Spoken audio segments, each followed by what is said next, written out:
Hello everybody, and welcome to the World Sim Racing Competition, or WSRC, where anybody can compete for cold, hard cash.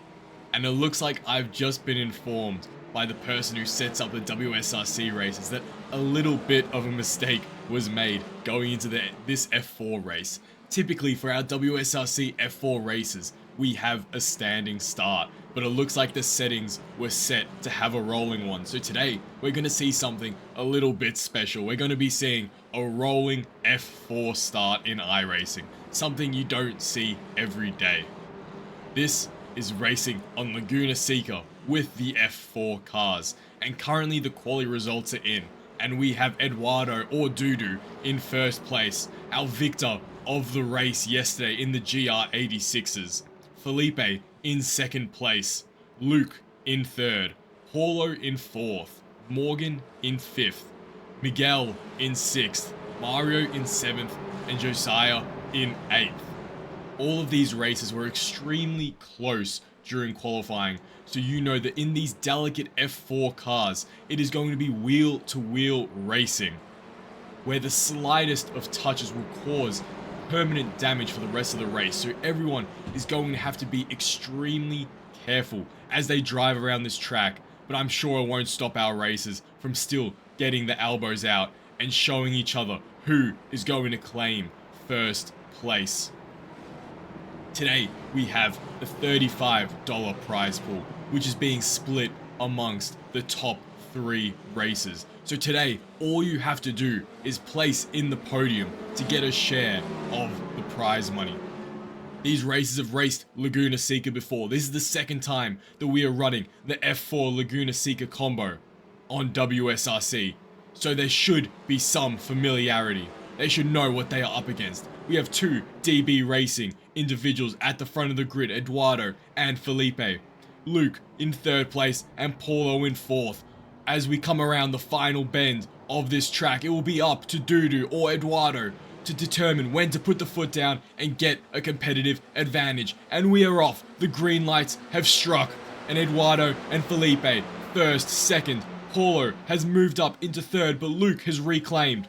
As they now head into the first double apex corner of Laguna Seca, the racers have all maintained their positions. Mario is up 1 and Miguel is down 1, but the rest of the grid remains their order. These racers are in pinstripe position. Eduardo and Felipe right on each other's tail, only 0.2 seconds from each other. Luke not far behind, 0.6 seconds. This is Luke's first race at WSRC, and he said how nervous he was, but to be P3 in qualifying against these extremely high rated races already, that's a great sign, and we love to see it. Like our WSRC Twitch admin said, just lock in.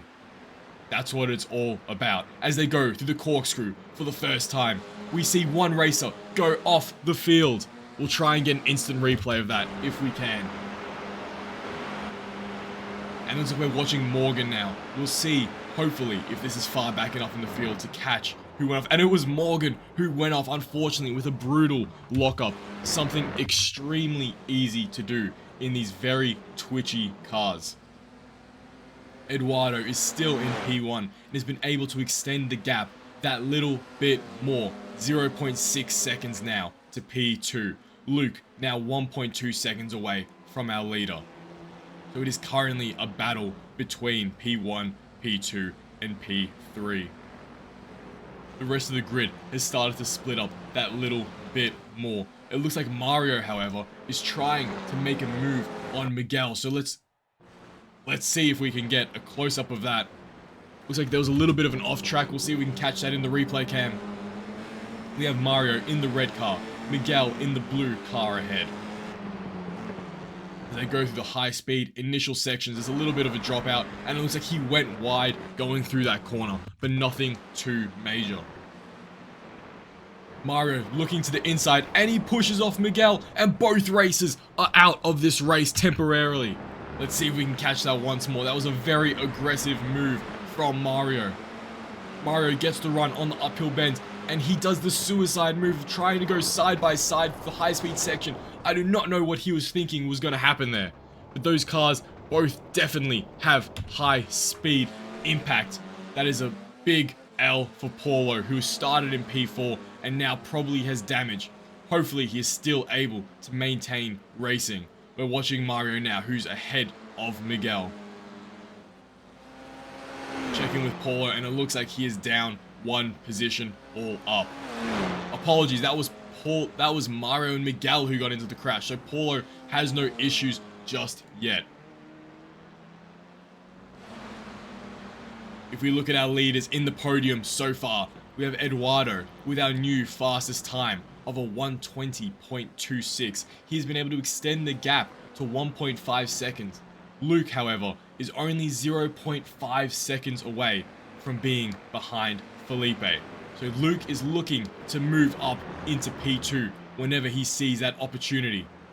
He gets a great run up the uphill section leading into the corkscrew. Will he try and make a move on the downhill portion, or will he wait it out for something better? Only 0.3 second difference now between these two races. Them fighting has allowed Dudu to extend the lead to 2 seconds now, giving him a comfortable first place for the rest of this race, as long as he doesn't make any crucial errors. The rest of the grid is split up once more, and now it looks like Miguel and Mario may be fighting, so I'll have a quick glance at that to see if we can catch anything. But the two races are just extremely close. No moves just yet, and it looks like the damage mustn't have been that horrible, because these races are still putting in somewhat valid lap times. And it looks like Mario goes wide and Miguel is able to easily take a tighter line and move up a position. We love to see it. This is what it's all about, taking advantage of the mistakes that the racers ahead of you make. If we tune back in with Luke, only 0.4 second difference now to the car ahead in P2. Luke already has a podium position. It corrects Fitz. I don't know how Mario's car isn't completely destroyed, because that was a very big crash between the two races. There's definitely got to be some wing damage or something there, but they seem to be racing alright and the car doesn't look visibly damaged. Damage is turned on for this race, so it's just one of those things where iRacing, you get lucky. Luke now 0.6 seconds away from P2. He has been giving Felipe a run for his money. These top three races all have a guaranteed share in the prize pool. But it shows that when you're a true racer, you keep pushing to try and get a higher spot. It's all about the glory of saying that you placed higher in a WSRC race. The money is just an afterthought for those who are entirely devoted to their craft.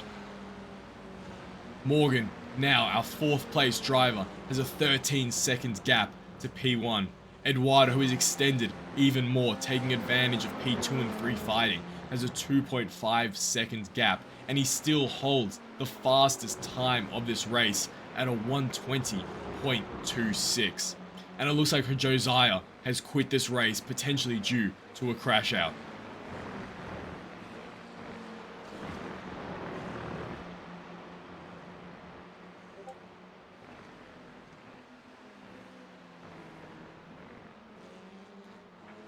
Felipe, our 2nd place driver, hasn't been able to put in a valid lap this entire time racing, always collecting the incident points, which is evident by not having a fastest time being shown on the leaderboard. Currently we have Eduardo, or Dudu, with a 1:20.2. Next up we have 3rd place Luke with a 1:20.6, only 0.4 seconds away from Dudu, but it shows that it compounds, because after the laps, Luke is now down 4 seconds from our leader. Dudu has put in a new fastest lap time though, of 1:20.1, and Felipe has put in his first valid lap on around the 5th lap of Laguna Seca with a 1:20.346, blisteringly quick speed. And then the next best time is Morgan with a 1:21.6, and then after that it's Miguel with a 1:23.941. These lap times are so fast, and in any iRacing top split server, it would basically guarantee you a victory. But not in WSRC. The competition here is so fierce. You have to be the best of the best to have a chance of ranking in a podium spot for this race. It's all about giving the everyday man a chance to show how good they are, to win money for it, and to claim the pride of being a victor in the World Sim Racing competition. $35 will be split amongst the top 3 finishers, and so far it looks like it's a lock for Eduardo, Felipe and Luke, but nothing is guaranteed in racing, especially in a WSRC race. It looks like Luke is approaching a back marker in the red car. He just needs to make sure that the back marker moves out of the way and doesn't cause any havoc for our P3 driver, because that would be one of the worst things that can happen. You can't get too overzealous when trying to pass these back markers, because sometimes they think they're still racing against you. Now they're going side by side through the bends, and it looks like the back marker is not moving out of the way. Perhaps they're not seeing the blue flag, and he makes contact. Luke makes contact with the back marker as predicted. Hopefully that didn't give him too much front wing damage. You hate to see it. It's just one of those things that happens in racing. You have to be extremely careful and can't get too overzealous, and that is exactly what happened just there. The gap to Felipe now has extended so much more due to that incident. Now a 6-second difference between Luke and Felipe. Felipe, 3-second difference now from Eduardo or Dudu. Morgan, 17 seconds from P1. Paulo, 30 seconds. And Miguel, 36 seconds. With Mario and Josiah out of the race. We are 9 minutes into this race. Only 6 minutes remaining.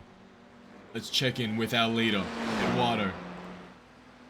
And let's try and get a chase cam to see exactly what Dudu is doing to get these brilliantly fast lap times. As you can see, he's perfectly hitting the apex, using the entirety of the track, every single corner, carrying as much momentum as humanly possible while staying in the track limits. You can see the rear of the car slightly moving out behind it as it completes the corners. This is showing you that it is using that slip angle perfectly to extract the most grip from the tires.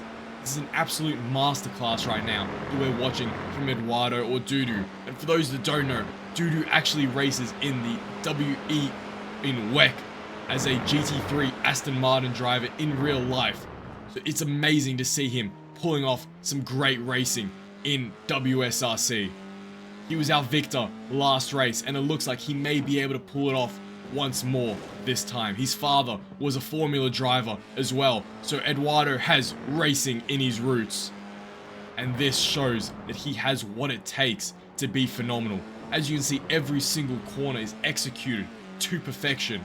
That rear is sliding out beautifully, the perfect amount of slip angle, where his tires are just able to grip into the floor, but he's not losing traction by overly scrubbing the tires and heating them up too much. As you can see, there is literally no room left on the track for him to go when he completes a corner. This is the biggest difference between rookies and pros. It's being able to use and know exactly where your tires are at every single point of the track when you race. And this is evident here. He knows to the millimeter where that tire is, what will be a track limit and what won't be.